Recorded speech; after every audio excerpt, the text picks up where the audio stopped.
देखो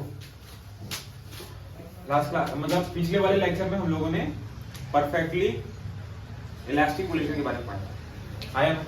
अब हम लोग परफेक्टली इलास्टिक कोलिजन के बारे में पढ़ने वाले हैं, ठीक है। अब एक तो लोगों को पढ़ा चुका हूँ, जो लोग नहीं आए हैं उनके लिए एक बार रिकॉर्ड कर लो। अब परफेक्टली इन इलास्टिक कोलिजन में क्या होता है, एक मास m1 है और एक मास m2 है। ये u1 वेलोसिटी से चल रहा है, ये u2 वेलोसिटी से चल रहा है, ये u1 से चल रहा है, ये u2 से चल रहा है।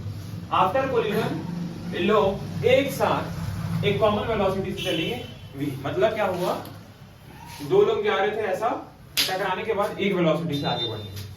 बस बात, टकराने के बाद एक वेलोसिटी से आगे बढ़ेंगे। तो अकॉर्डिंग टू द, मैं आपको बताया हूँ, चाहे कोलिजन किसी भी प्रकार का हो, हमेशा एक चीज कंजर्व होता है, वो है लीनियर मोमेंटम, है ना। तो इसका मोमेंटम क्या होगा, m1 u1, इसका क्या होगा, मास इनटू वेलोसिटी होता है मोमेंटम, m2 u2, है ना, है ना।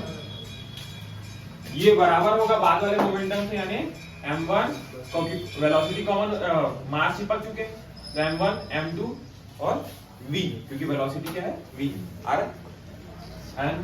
तो v की वैल्यू मैं निकाल सकता हूँ, इसको नीचे भेज दूंगा, तो m1 u1 plus m2 u2 upon m1 plus m2, इसको इक्वेशन नंबर 1 बोल देंगे। Yes sir. अब इसमें आपको क्या बोलता है, परफेक्टली इनइलास्टिक कोलिजन में, है ना, इनइलास्टिक कोलिजन में आपको क्या बोल देगा, लॉस इन काइनेटिक एनर्जी या फिर लॉस ऑफ काइनेटिक एनर्जी निकालने बोलेगा कि कोलिजन में कितनी काइनेटिक एनर्जी का लॉस हुआ, मत बात करो, ठीक है। तो देखो total kinetic energy before collision, इसका और इसका ऐसा, तो हाफ m1 u1 का स्क्वायर, हाफ m2 u2 का स्क्वायर, है ना। आफ्टर कोलिजन क्या होगा, ये तो बिफोर कोलिजन की बात है। आफ्टर कोलिजन के बाद दोनों वेलोसिटी दोनों जो मास है लोग चिपक चुके और एक कॉमन वेलोसिटी से आगे बढ़े, तो half m1 plus m2 into v square, है ना। तो लॉस इन काइनेटिक एनर्जी क्या होगा, इनिशियल मतलब sorry, loss in kinetic energy पहले जितना था उसमें बाद में कुछ लॉस हुआ होगा, तो ज्यादा में से कम घटा देंगे, पहले ज्यादा रहा होगा, है ना। तो शुरुआत में कितना है, m1 u1 plus half m2 u2, मेरे को हाफ m1 u1 का square plus half m2 u2, इनसे इसको घटा दिए, minus half m1 plus m2 v square, क्योंकि बाद में वेलोसिटी काइनेटिक एनर्जी में लॉस हुआ है, ज्यादा में से कम को घटाते हैं ना। Yes sir. तो पहले काइनेटिक एनर्जी ज्यादा थी, बाद में कम हो गई, इसलिए कितना लॉस हुआ वो निकालना चाहते हैं। अब इस v की वैल्यू को बेटा, इस v की वैल्यू को हम लोग इक्वेशन नंबर 1 से रखेंगे, putting the value of v, तो v की वैल्यू को यहाँ पर रख देंगे। ये देखो v की वैल्यू को ये वाली वैल्यू को हम लोगों ने यहाँ पर रखा, तो देखो ये तो जैसे का तैसा है, ये देख लो, ये पूरा वैसे ही वैसा है ना।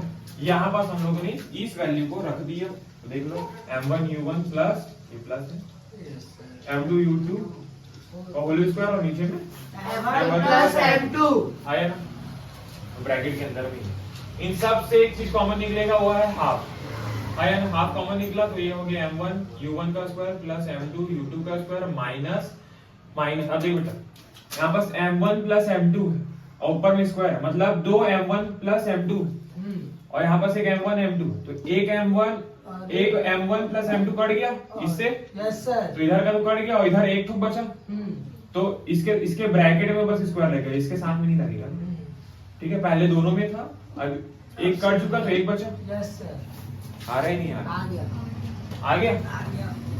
देखो यस सर। आया।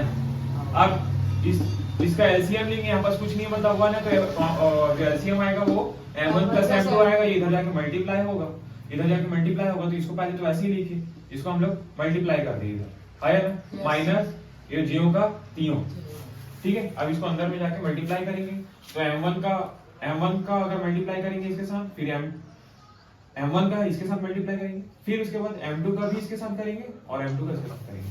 Yes sir. तो किए तो m1 का स्क्वायर हो गया, देखो m1 square u1 square, m1 m2 u2 का स्क्वायर, m1 m2 u1 का स्क्वायर है, देख लो, प्लस m2 का स्क्वायर u2 का स्क्वायर, देख लो m2 का स्क्वायर u2 का स्क्वायर, माइनस ये a प्लस b का होल स्क्वायर है, तो देख लो m1 u1 का स्क्वायर, देख लो m1 u1 का स्क्वायर, प्लस m2 u2 का स्क्वायर प्लस m2 लेकिन माइनस क्यों लगा रहे हैं? क्योंकि ब्रैकेट ओपन करेंगे तो हर प्लस साइन माइनस साइन में बदल जाएगा। Yes sir. आया ना? तो इसमें माइनस साइन के साथ आ रहा है। एक्चुअल में फॉर्मूला क्या है? a plus b equals to a का स्क्वायर प्लस b का square minus 2a sorry plus 2a है ना? लेकिन यहाँ पर माइनस में क्यों आ रहा है? क्योंकि ब्रैकेट ओपन हो रहा है। तो m1 का स्क्वायर प्लस u1 का स्क्वायर m2 का स्क्वायर प्लस u2 का square minus 2m1 u2 m2 u2 a minus 2ab होता है, सॉरी प्लस 2ab होता है। आया ना? Yes sir. समझ में आ गया? Yes sir. यहाँ पर कौन सा फॉर्मूला लग गया? समझ में आ गया? Yes sir. आया ना? अब आपको ये दिख रहा होगा m1 u1 और इधर भी आपका m1 u1, इधर ये प्लस में उधर माइनस में, प्लस माइनस कट गई। इधर m2 u2, इधर भी m2 u2 प्लस माइनस में कट गई, इधर प्लस में इधर माइनस में तो कट गई। आया ना? तो बचता क्या है? m1 m2 u2 का स्क्वायर, ये देखो ये बचा, फिर इसके अलावा ये बचा, फिर माइनस साइन के साथ ये बचता है। अब इसमें एक चीज कॉमन दिख रहा होगा, m1 m2 और m1 m2 कॉमन दिख रहा है। m1 m2 को हम लोगों ने कॉमन निकाल लिया, तो हाफ m1 m2 को कॉमन निकाला तो इसके अंदर में क्या बचा? u2 का स्क्वायर प्लस u1 का स्क्वायर माइनस 2u1 u2 बचा। ये देख 2u1 u2 बचा, आया ना? माइनस के साथ। तो ये एक तो फॉर्मूला होता है a माइनस b का whole square equals to a का स्क्वायर प्लस b का square minus 2ab। Yes sir. आया ना? तो इसको हम लोग क्या लिख सकते हैं? u1 माइनस u2 का होल स्क्वायर। आया ना?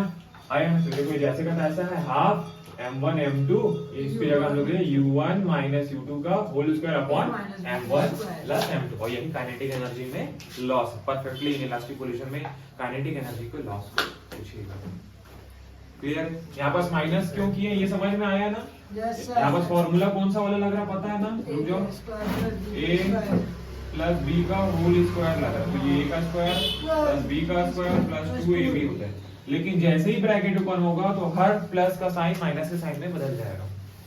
क्लियर है नहीं क्लियर? क्लियर है। आया? ठीक है, चलो।